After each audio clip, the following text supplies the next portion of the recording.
This is the No BS Coaching Advice Podcast. I'm Jeff Altman, the Big Game Hunter, and welcome. Guess what, folks? I've got another guest this week, Divya Parekh. Divya is a business and authority positioning advisor with expertise and knowledge of real-world business and a proven record of success both internationally and domestic U.S. She works with leaders, achievers, and entrepreneurs, guiding them and their staff and their teams and other professionals through complicated business and personal challenges. Divya, welcome to No BS Coaching Advice. Nice to have you on board. Nice to be on board, Jeff. Thank you. And our game plan here is to talk about influence and influencing leaders. Am I right about that?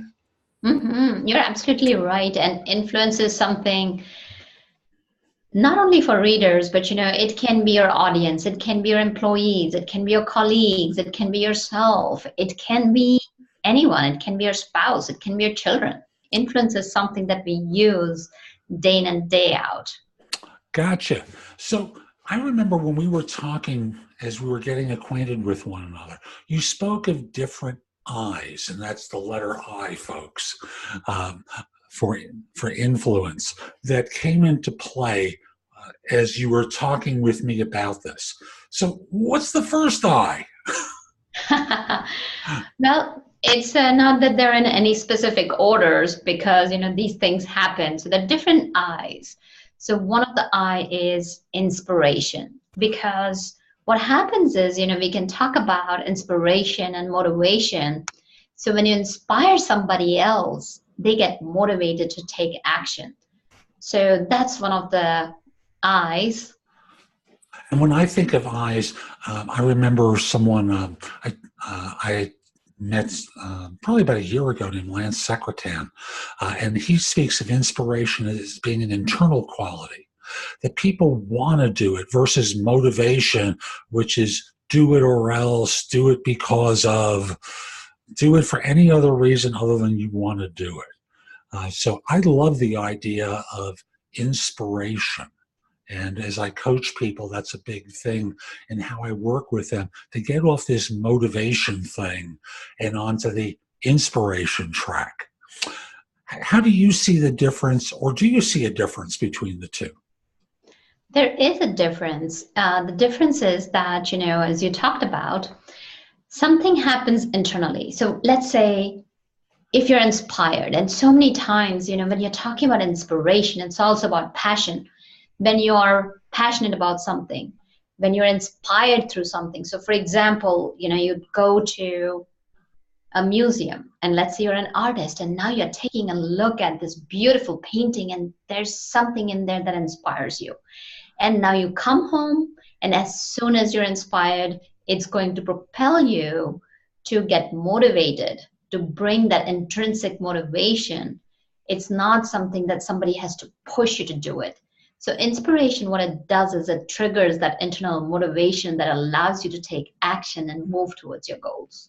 It's a feeling that evokes, this is how I think of it, it's a feeling that invokes a delight rather than an obligation. So thank you for that. So we're talking about inspiration as the first of the I's. What's the second one? Well, let's talk about the rest of the I's. So one is the influence, one is impact, one is income. I know a lot of people don't like to talk about it, and one of the other ones is innovation. So what happens is, let's say you're inspired, and once you're inspired, you are in a zone of your genius where you're ready to express your potential. And when you're ready to express your potential, what's happening is your brain is lit up. That spark that used to be there just maybe momentarily, now that has fanned into a flame. And what that does for you is that you take that inspiration and now you are in a zone of genius where you are going to innovate. And when you innovate, then what happens is definitely there's going to be influence on yourself. You're going to influence others because now you're leading by example.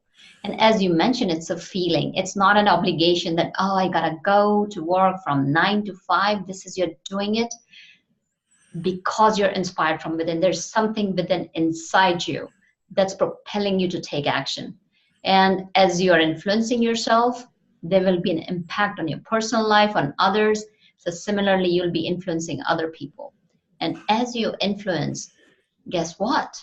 Your productivity is going to go up, your performance is going to go up, your relationships with people is going to get impacted. And as all these factors are coming into play, if you're in corporate world, people will notice you, people will love you for your positive attitude, people will love you for innovating things, people will love you for inspiring and impacting other people as you're influencing them.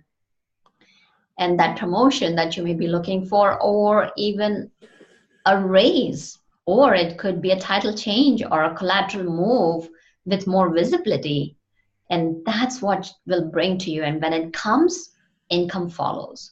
So I say that when there's influence, everything else follows, because now it's not just about, influence is not something that you manipulate people. Influence is something that you genuinely care for them. And when you genuinely care for people, you want to do something for them. You want to see them succeed. And when you're inspired, you just don't want to live your regular life. You want to be in a zone where you want to express your potential. You want to live that extraordinary life. You're done with mediocrity. You're ready to take on more. You're ready to take on those challenges, make those tough choices, because, all of us say, oh, I deserve a good life. But I ask you a question. Are you demanding more of yourself? And if you don't demand more of yourself, how are you going to design that life that you deserve? So that's and how ultimately it comes down to demonstrating that you deserve it. Mm-hmm. And it's funny because for many people, they believe it's supposed to be handed to them on a platter. I deserve this. Well, why do you deserve this? Help me understand why you think you deserve this and how it benefits me from this. And so often it's a mistake that people make, is not taking the risk of expressing their magnificence, expressing themselves and their heart and their lives fully and richly, so that other people want it. It's kind of like, as you were talking, I was thinking to myself, how many people I've coached think they just have to do something one time and everything is going to be good and wonderful, when it's really to be effective, to be successful, to be influential, you have to do it over the course of time and develop a degree of consistency in the behavior. At least that's my opinion. Is that what you see? Yes, absolutely. And in my humble opinion, that's how I see it. And of course, then, it's everyone's truth. But the thing is that truth bringing you closer to your goals? And when I talk about goals, it's not just about you getting successful in your career, or you getting in a place where you're making more money, or you have this big house, or I'm talking about a place where you have this connectivity with other people. I'm talking about a place where you're contributing back to the society. You're building a community, you're making a difference, and you're living a meaningful and fulfilled life. It's about your life, folks. It's not about just your work.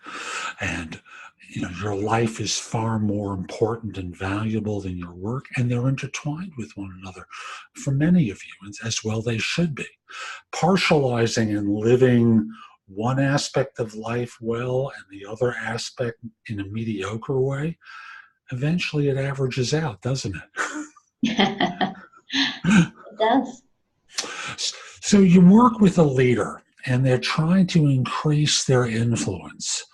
Where do you start with them? Great question, Jeff. So I We're always going to take your entire career here and boil it down to just a few minutes so that people can just take this away and go, oh, that's easy. But seriously, I know it's a challenge. So if you could think of one person that you've worked with and how you may help them become more influential, where did it start and how did it evolve? So I'll share with you, let's call the gentleman John. So John was a VP, and he was a VP of marketing. So initially when he came, he had just this desire to become senior VP, because senior VP was being a person not only who had more power, more authority, but also it was one step closer to being a CEO or being chief operational officer, moving into that next round of promotions or moving into that next round of hierarchy of the organization. And we kind of sat down, and it's not only about when you talk about being influential. So the first time, what I do is we start out with assessments. I've got several validated science-based assessments, where these assessments have been taken and that data have been taken time and time again over the years, and they have still performed well. So we cut short the time. We sit down, we do the assessments, and we see where they're at. And so many times, people forget to look at where they're at in the moment. It's so crucial. Where are you in terms of your life, in terms of your relationships, in terms of your finances, in terms of your work relationships, in terms of your performance, in terms of where you are in your career, in your desires, in your emotional level, like how can you adopt? And so when I say that, it's really important to look at where you are at currently, is looking at several different aspects of your life. It sounds like almost a 360 in that respect, where you're taking a look from all different directions and angles to get the launch point for where the work has to come. Mm-hmm. Great. I'm sorry for interrupting. I just want to make sure that I understood. Because if I don't understand, how am I going to tell you folks? Anyway, I'm sorry. Oh, please, Jeff, anytime interrupt me. Have no fear. I have no worries about that whatsoever. We are having a conversation here, and the key is that the audience walks away with the understanding, because folks, this is what I do day in and day out. Of course, it's so close to me. I think like, okay, whatever I'm sharing, everybody gets it. So that's also another part of being influential, is being open to putting yourself in other person's shoes and looking at things from their perspective. So going back to where we had started, first figuring out where you're at in different areas of your life, including your traits, your character, emotions. So we talked about that. The next step is, what is it that you want? Finding your true north.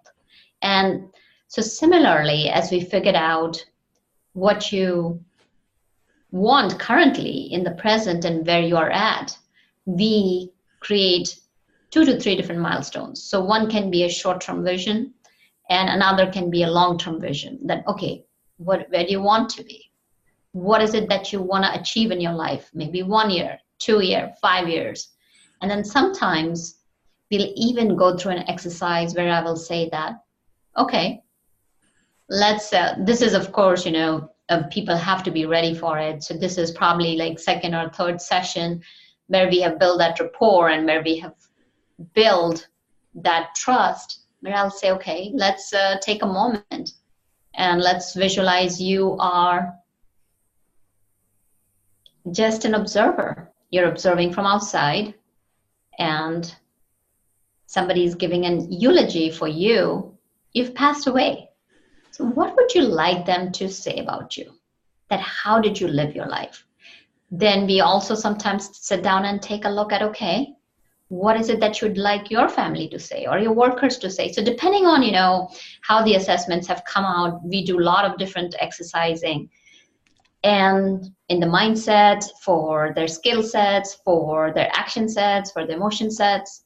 And based on those exercises, we figure out where they want to be. Genuinely. Not just from a career perspective that, I'm a VP, now I want to be a senior VP. No, what's going to bring joy to you? What is it that's going to bring joy to others? What is it that's going to make you influence and impact and inspire other people, so that when somebody's giving a eulogy, they will be saying, you know what, if ever I wanted to have a boss, it would be like John. If ever I wanted to work with a colleague, it would be somebody like John. So you are leaving that legacy behind in people's hearts. And I take it even one step further, where I say that it's not only just going and living your life and thriving, but it's also about living the legacy. Okay, so we figure out, okay, what's the legacy you want to leave behind? Why not move it from state of doing to state of being? Because when you are in that process of state of being, there's nothing like having a life where you just feel fulfilled. So I'm going to pretend I'm the audience for a second. And Mhm. we're looking at being more influential. And I'm hearing you talk about a bunch of woo-woo stuff. This sounds like life coaching, not helping me become more influential in the workplace. How does this all get tied together? Great question. So here's the thing. If you are being who you are that you want to be, guess how you're going to show up when you're at work? You're going to show up as your true self who wants to inspire other people. And if you show up that way, you're leading by example. You're just being. And yes, you can talk about it being woo woo, but here, if I may ask you a few questions, Jeff, are you up for it? Of course I am. Okay, so It Jeff, makes it more fun for all of us, doesn't it, folks? so tell me, Jeff, why do you do podcasting? I originally started it years ago because I was doing headhunting and I wanted to differentiate myself from others in my line of work. Because I learned a long time ago that recruiters are not well trusted and for good reason. So I wanted to do something a little bit different where I gave away a bunch of stuff. And as time progressed, I became more interested in helping people be magnificent because I had learned that the skills needed to find a job are different than those needed to do the job. So that's how I started getting into podcasting. As I've evolved, I've developed other interests where I still share a bunch of information that's designed to help people be more bold and more of the leader in their life that I see so many people can be, but they've been conditioned to be small. So you help people express their magnificence. You help people be the leader that are not conditioned. You help people take bold actions. And why do you think you're helping them do that? Well, I see results. From my standpoint, why I choose to do that is it touches something within me that is part of my true nature. What I did professionally for many years, I was excellent at, but now as I've transitioned into coaching people, I want to support people with being bold and blessing leaders in their lives and in their organizations. That has meaning for me. Mm-hmm. So now let's take a look at it from the perspective of your clients. So what does it give them by having those results? You mentioned that, it's important to be bold and express your magnificence, to be What leaders. So what kind of results are they getting? Well, professionally, they have fuller, richer careers. Mm, And part of it that I've seen over the course of time is the conditioning that started from the time that they were young until today, where they go to work in organizations that they've been trained to basically shut up and do what they're told and regurgitate a bunch of things when we tell you to, or else. And that doesn't really serve the organization, doesn't serve them, doesn't serve their relationships outside of work because they're inhibited. It's part right. of it's part of being put in the box, as I tend to think of it. That starts off in the school systems in the U.S. and progresses into the workforce. So to my point and to your point, when they are expressing their magnificence and when they're being true to themselves, they are being influential to themselves and to others. Would you say so? I would say so. Yay, Divya! Tied the So bow that's for everyone very well. so that's how we come full circle. We can say it's woo-woo, we can call it whatever we call it. But folks, to be influential, it's important to be in that state of being, to be that bold, and to be taking that step and wanting to make that difference in other people's lives. It's not just being a robot going to work and doing what you're being told, but going and seeing possibilities. So let's go back to John again, right? So we were talking about John, that he wanted to move to be a senior VP. And when he came, all he talked about was me, me, me. I want this, I want to have this in the meeting. I want to have this. I want to I want to persuade this person, or I want to do this and I want to do that. And what it reeked of was manipulation. What it was that, okay, how can I move in my career? Doesn't matter if I'm stabbing somebody else, doesn't matter if I am walking over people or if I'm taking away the opportunity. So that's where he was. And the beauty of assessments is that, the scores, it's not my interpretation. It's what data has been put in, the data comes out. And when he took a look at that, and as we were looking at his influence traits, so for, to develop influence, there are different traits that you got to put into place. So for example, confidence, passion, commitment, empowerment, likability, trust. So when those scores came back, and as we were looking at it, he looked at me, I looked at him, and this was not my opinion. This was something that has been validated. And he was quiet for 10 minutes. Just must have been horrified. Silence. Yes. Just pin drop silence, and I let him be. He looked at me and said that this report speaks for itself. And you're just sitting there and you have not judged me, because it's not my place to judge. Because think about it, folks.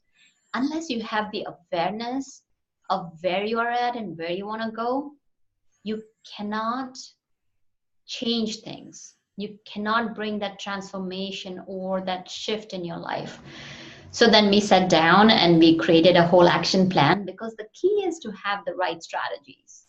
So you may have, so for example, you may know where you're at, you may know where you're going, but if you don't have the right strategies, that exactly what is it that he wants. So as we dug deeper, he found that he was being shunned by a lot of different people. And that was because he was just being an authoritative leader.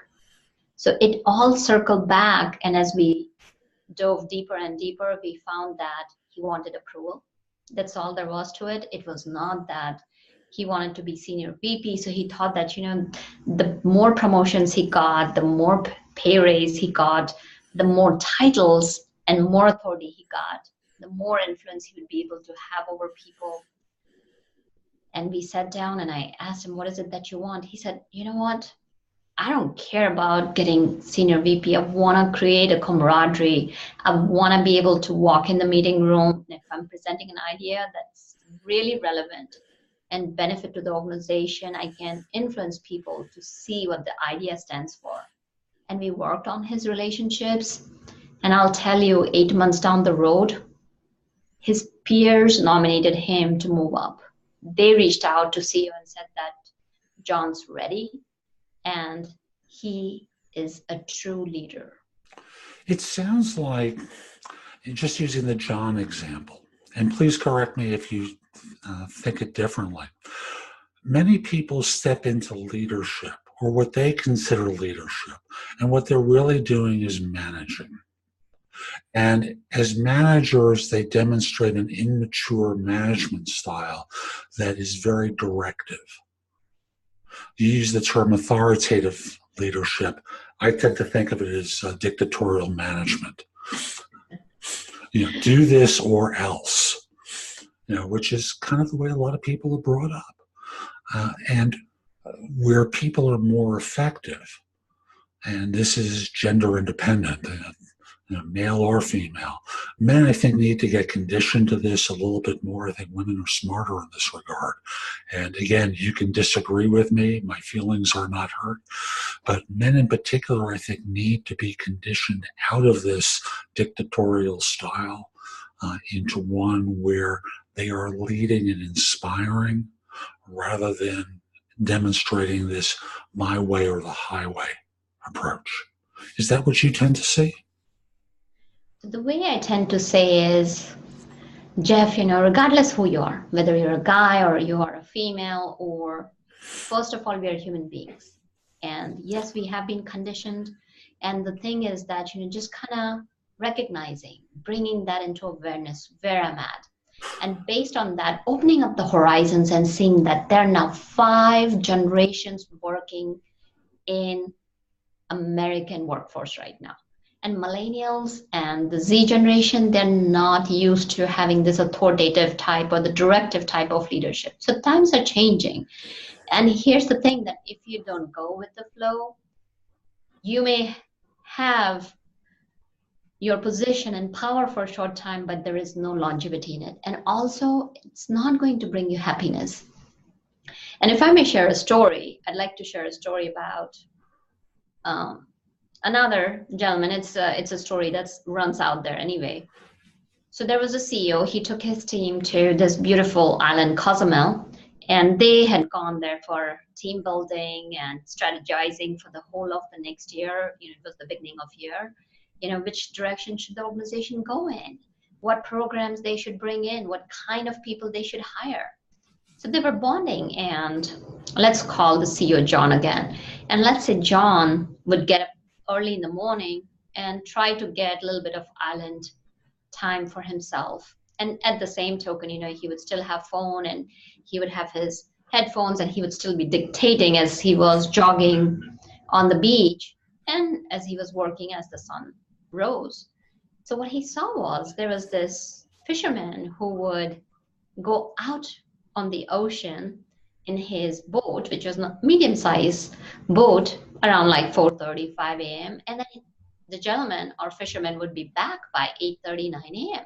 And by that time, all of his executives would be rolling in on the beach, and they would start with their team building efforts.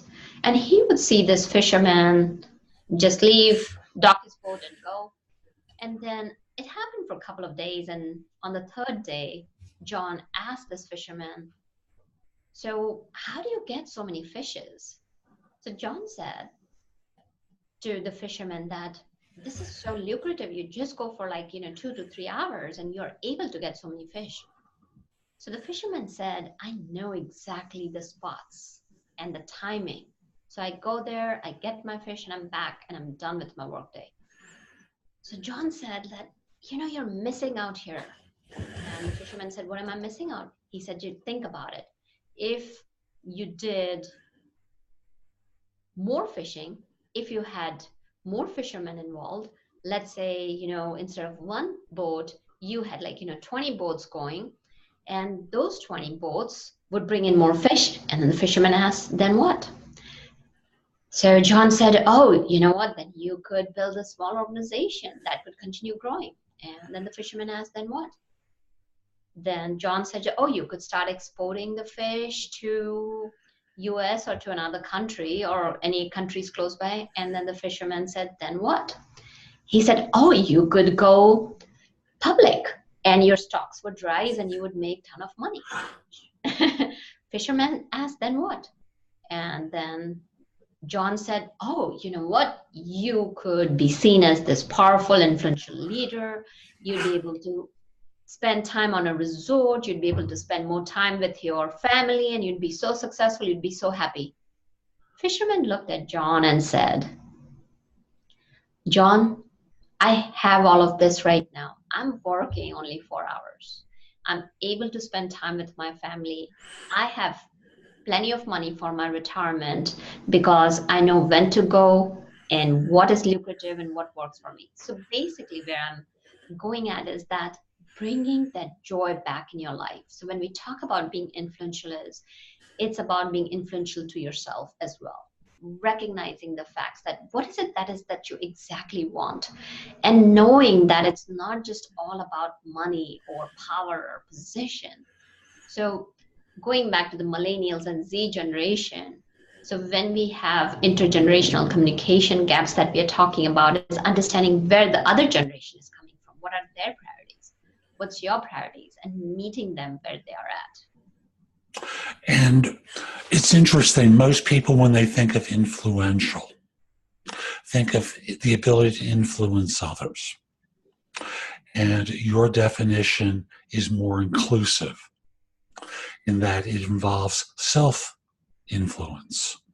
so that you have the life that you want, bring it into the workplace, so that you create an environment, which I'm very big on environmental design, uh, where you create the environment that you want and that serves the organization and its objectives. Staff your team in a way that supports that environmental design.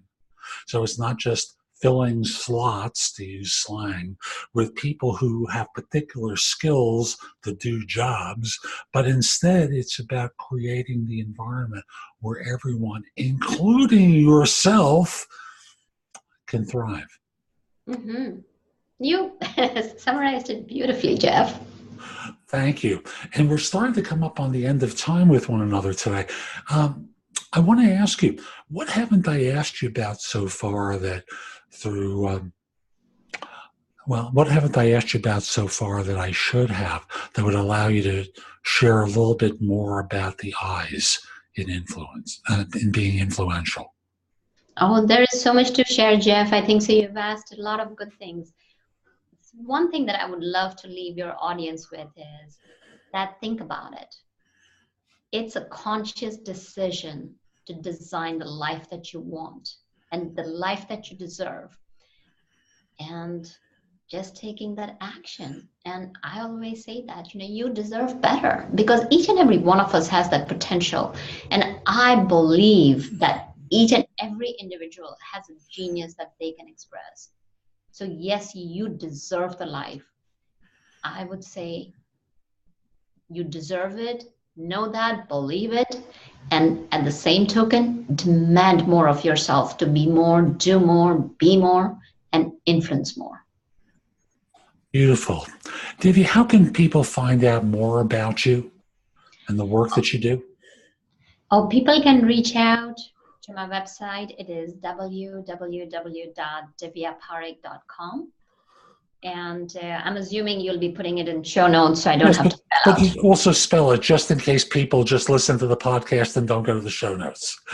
Absolutely. Would you be okay to spell it out so that way I'm not going D as in David and DIV as in Victor, YAPAREKH.com. Thank you, Jeff. So you can check some other things out on my website, www.divyaparekh.com. You can reach out to me through email, contact@divyaparekh.com. You can also see some of my articles on Forbes. You can see some of my articles on LinkedIn. Connect with me on LinkedIn. I'd love to support you and see you succeed, not only in your personal life, but in your happiness and bringing that joy that you're waiting for and that you're working for 8 months and going to that vacation for 5 days or 7 days to find that joy. I want to bring that joy back in your life and day to day so where you can influence yourself and make that decision, a conscious decision for a deliberate practice of choice where you can make that choice. Yes, I opt for that joy. I opt for happiness. I opt for higher income, higher inspiration, more impact, more influence, and more innovation. Beautiful. Thank you so much for making time today, Divya. Thank you, Jeff, for having me on the show. Really appreciate it. My pleasure.